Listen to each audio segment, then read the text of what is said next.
Let me introduce you to my Warco drill press. But could it be improved?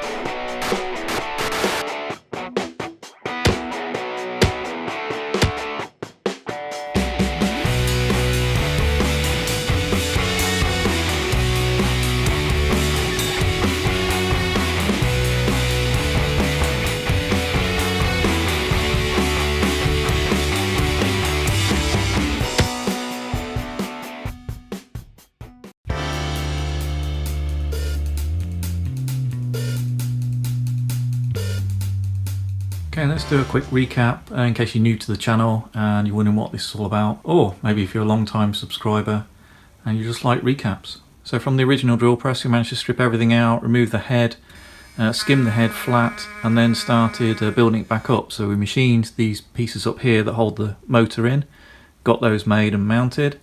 We got the motor itself mounted at the top there.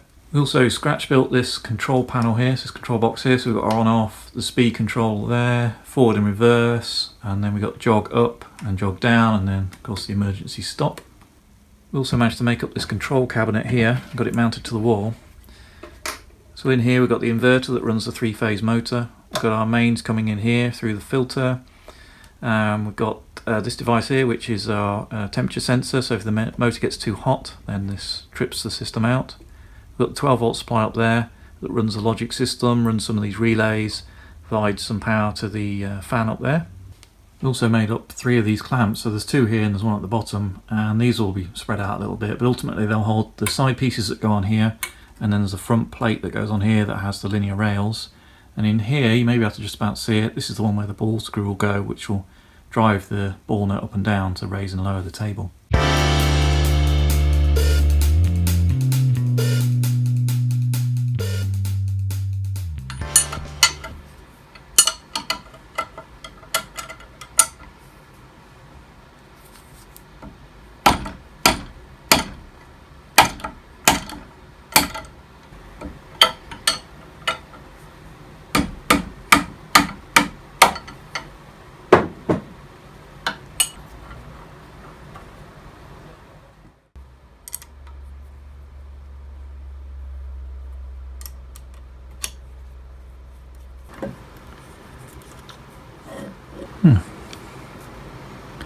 It's a bit bent. Okay, maybe it's supposed to be like that. Right, it is now. Right, let's take some measurements. It's about 90mm. What's that, 3.5 inches? Right, let's get going. I need to convert these into these. Oh, that usually works on YouTube. Fire up the CNC machine. And after a little bit of machining, we've now got this. So each of these were framing. Okay, and after a little bit of machining, we've got these. So they're now, you see they're now cut in half. We've got the extra hole and counterbore on this side, so we've got a matching pair now. And on the other side, these are now tapped both ends and all the way through. I've got both of those because these will be clamped onto the post or the column like that, and then these two, these will be the pair sort of facing outwards, and we need our plate to go on there. Something a bit like this. Now I had a look through my stock and I was trying to find something a bit thicker, but I didn't have anything that was say 20-25mm thick. That didn't just happen to have holes so near to these that I couldn't make use of them, so I didn't mind if I was going to use a scrap piece that already had some holes in it because it's only temporary, but everything that I picked up just wasn't quite big enough, or there were already holes that were just too close. So I've gone with this 10mm piece. I think it'll be fine. As you can see, I've now drilled and tapped that, so I had to drill that out with a 14mm pilot. Well, I piloted it out with about 6mm first, then went the 14, which is the tapping size for this. This is an M16x2 tap. And so that then goes onto there, or hopefully. And then the table itself, the cast iron table, will go on here. and then it will all get held in place with this M16 screw here. There's quite a few threads in there, so I think it'll be okay. There's probably 4 or 5 good threads in there. If I'm really worried, I could put a nut on the back here and just lock it off, but I actually think this will be fine. This is only temporary just to hold the table in place so I can drill some of the bigger parts, and then once we're done we won't need this anymore. Right, let's go and offer it up and see if it fits.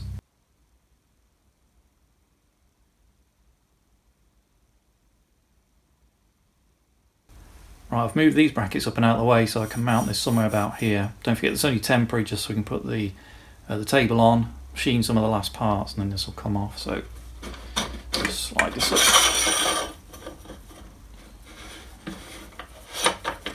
This is the outward face, and now I need to tighten that up somewhere. Somewhere about there.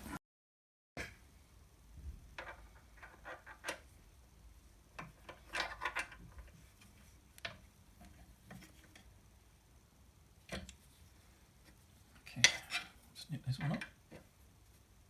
There we are. And we also need to get the spacing on the front about right.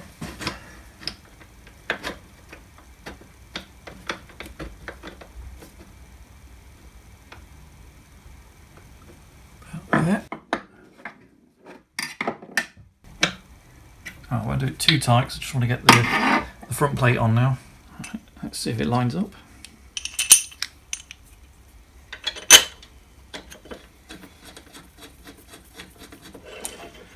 Using regular cap heads for this. They don't need to be countersunk or anything like that, because the footprint of the table is sort of about here, and anyway this material wouldn't take a countersink, it's too thin.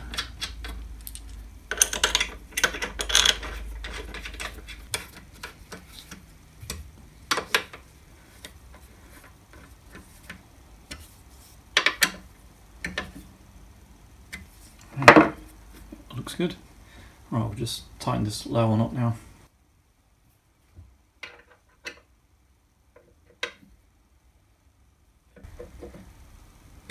Okay. Well, I don't think that's going anywhere. Right, let's get the table mounted. So what I've got to do is mount that bit onto there using this. Right.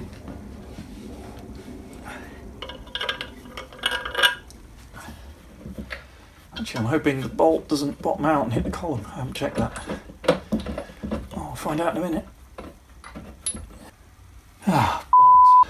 Yeah, we've bottomed out on the column. Right, take it off.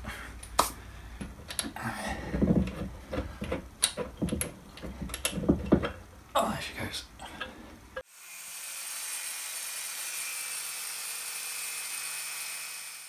Okay, before we do that, I think I'm just going to put some little marks in here just to raise the surface, so when the cast iron foot comes on and get it levelled, I can tighten it up and it will probably give you a little bit of grip.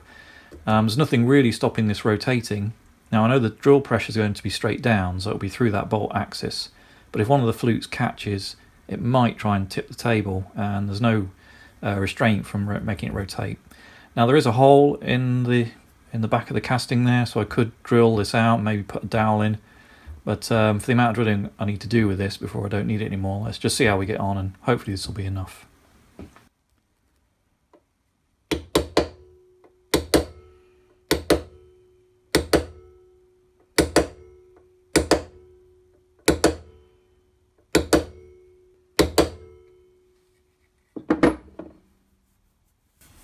There's a bit of texture there.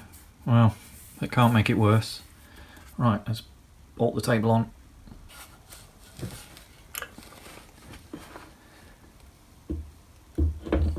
Do with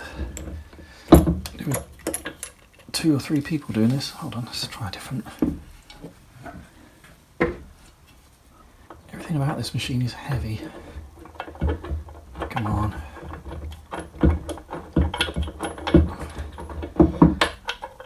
Thread there somewhere.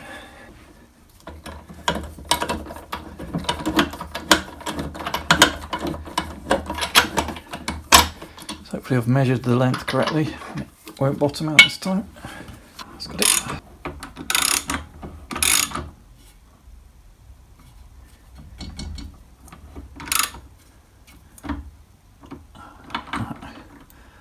See if we can level that up a little bit.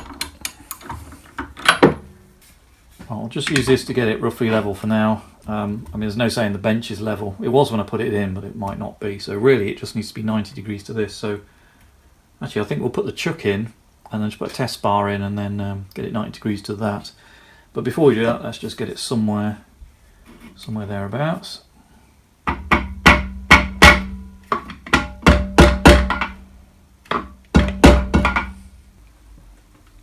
Right, I'm just going to tighten up the bolt underneath and let me know if that moves, won't you?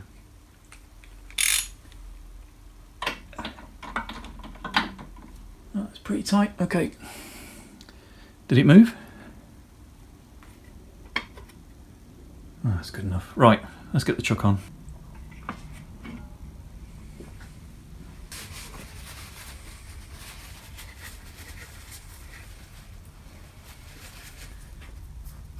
Okay, so that's clean. This is clean on here, and I always like to make sure these are retracted because I don't want to hit on those. There we go. There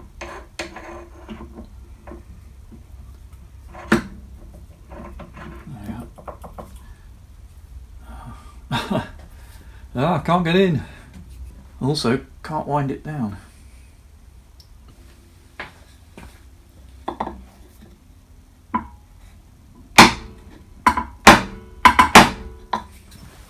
Okay, let's get the chrome bar in.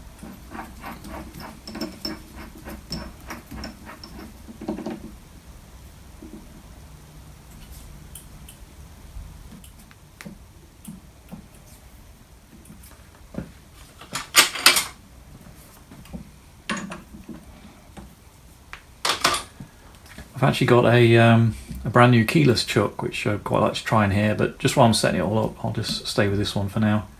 Yeah, we'll probably swap over once it's all fully running. Right. Actually, while we're here, let's just check the run out. Right, I've zeroed this out. You might just be able to see it there. I've put a mark on so we can see when we come back around to 0. So I'm just going to turn it at the pulley end so I don't influence it too much. Here we go. I think it was quoted about 0.05. It's not too bad for a drill chuck. There we go, 0.05, maybe 0.06. And back to 0. Maybe a shade under. 0.05, maybe 0.01, and yeah, it's about 0.06 total at the top. Okay, for a chuck, that's not too bad. I've seen a lot worse. Right, let's try it at the bottom. Okay, we're now set up at the bottom. I'll just put another mark on, just so you can see when it comes round. Right, let's turn it again. I went down 0.01, ooh, 0.1, 11, 12, 13, 0.13 that way, 4, okay, about 0.14 total. Yeah, there's 1, 2, 1, 3, and about 1, maybe 2 and a, yeah, 0.14. Starting to get quite a lot, isn't it? But it's a drill chuck. Okay, let's do what we originally planned to do, and let's get this reasonably square to the base. Just thinking it's all a bit badly lit, and I could do with a light this end. Haha, I can do that if I plug it in. As long as I don't switch it on. There we go.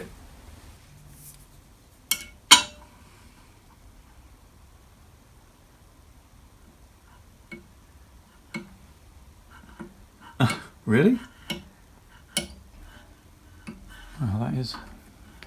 I think it's good enough for a drill press. I spin it round. Is it any different? I'm looking down the camera there just to see any light. Alright, I think we'll go with that. Alright, just make it sure it's super tight, and we're there. Actually, I better check in the other direction. Yeah, that's good as well. You have to take my word for it. I can't be able to bring the camera around. Yeah, that's the same. Good. Take the test piece out. Okay, let's give it a go. Yeah. I forgot about that.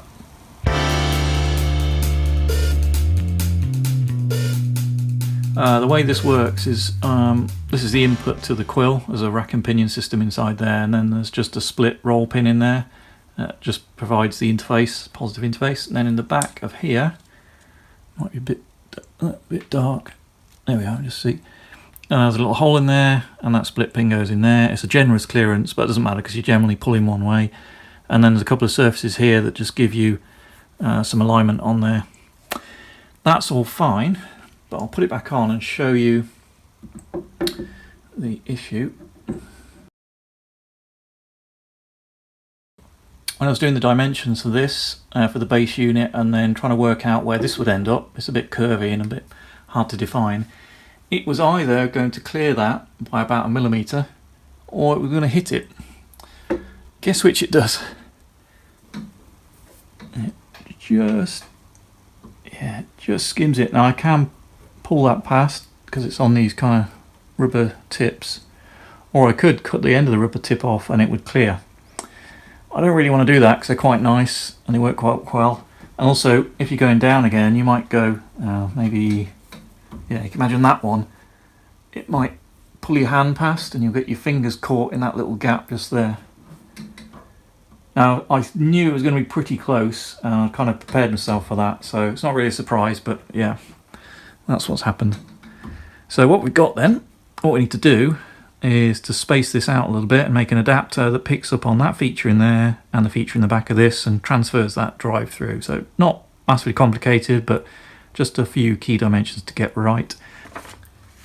Okay, so here's a quick sketch of the adapter we're going to make. So nothing too complicated. So we've got our register at this end, this shoulder that will pick up on the shoulder inside there. Then the dowel pin, 6mm dowel pin, will go into that hole there. Try and get that press fit if I can. That picks up on there. And then at the other end, this feature goes into the, this will be a register that goes into the Quill. And then the existing roll pin will go into that hole there to transfer the drive. That's the old bolt.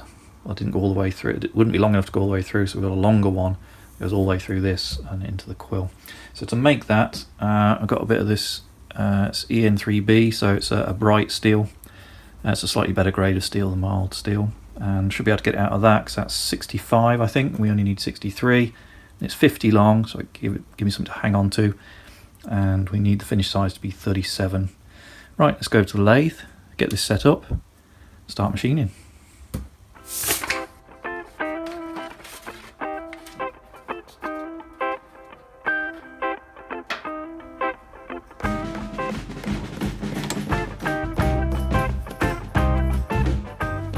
Right, so I've had to put the outside jaws on. I couldn't reach it with the normal jaws. But what that does mean is I can't grab it here. It's kind of one of those awkward in-between sizes. So I've had to grab it at this point here, which is not a lot of material, but worse than that, this is now in the way, and that means I can't cut the hole out of diameter to size. So I think what I'm going to do is we'll face it, put the centre in, and then with that steady pressure I can then put this feature in at the end, the shoulder at this end. And then I think I'll turn it round, put the conventional jaws on, because I'll have a kind of feature here to hold it on, which is a lot smaller diameter. Turn it around, put the centre in the other end, finish the outer, and then finally bore it to size through the centre.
check how we did. So we were looking for 48.98 to 49, or just a touch under 49 if we could, and then 7.1 on the depth. So we're only measuring with calipers, so just see how accurate we can get it.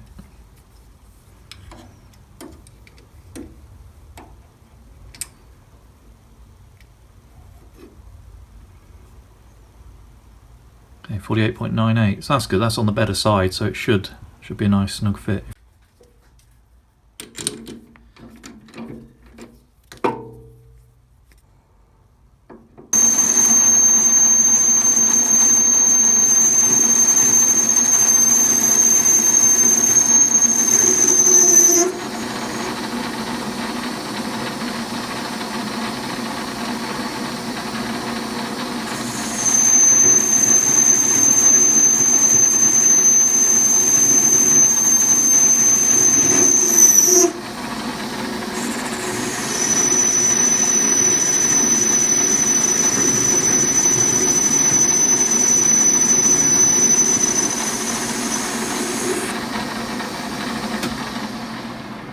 Okay, I flipped it round again, and that boss I've machined on the other side, I can now grab it on that, and now that jaw is below the surface, so I can take, I think it was about 1 or 2 millimeters off this and bring that to size.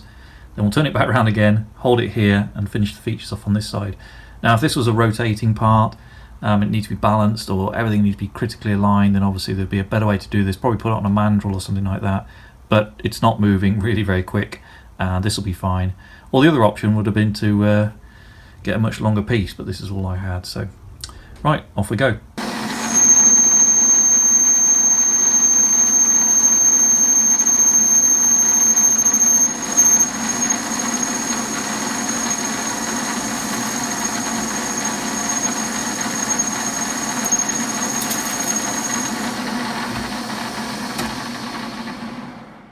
Right, a quick update. So the diameter was too large to hold in these jaws, so I put it on the outside jaws and held it here, and then turned this feature here. And then we turned it round and held it on that feature, and that enabled me to turn this little spigot down this end and also bring it to the correct length. Then we turned it round again and held it on that spigot down there, and that enabled me, because the jaws are now underneath there, enabled me to turn the final finish on there. And now what I've got to do, I'll take this out, drill and bore it out almost to size, then turn it round again, hold it on this feature, and then I can take this spigot off and machine the inner, this shoulder in here, this piece in here, and then we're done.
Right, so I did have to dress up the roll pin a bit and get the burrs off there because it's not completely round, and then just open this up ever so slightly in the hole there. That's not a precision fit on there, but now hopefully that should fit. Okay, is it bottoming out? Yeah. Okay, so that's that part done.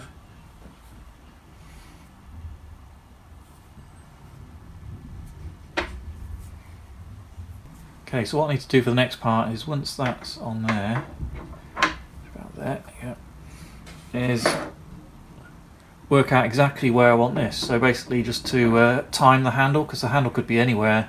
What I really want is for this to be in just about the right position so I can start pulling down and make it nice and convenient. So what I've done just marked up, very hard to see, there we go. So the hole's there, I've just marked that on the other side there. So what I can do is transfer that mark onto the side of the adapter that I've just made once I've got this into just the right position. So we'll get it back together and then make that final mark across, and then we can drill the hole in the right position to get this timed.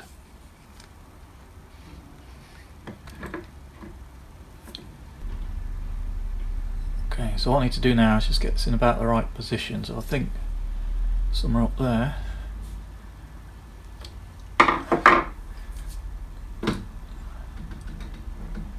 Yeah, that feels about right. So I need to mark that across. Where is it? There. Hopefully it doesn't spring back.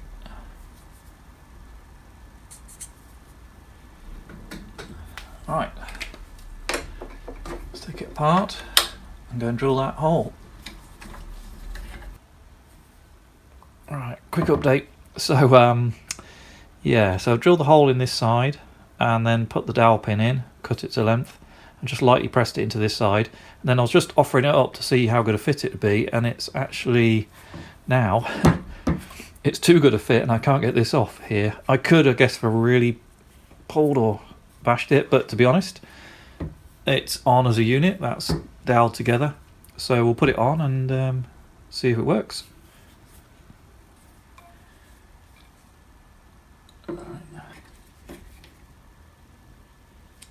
Right, let's give it a go.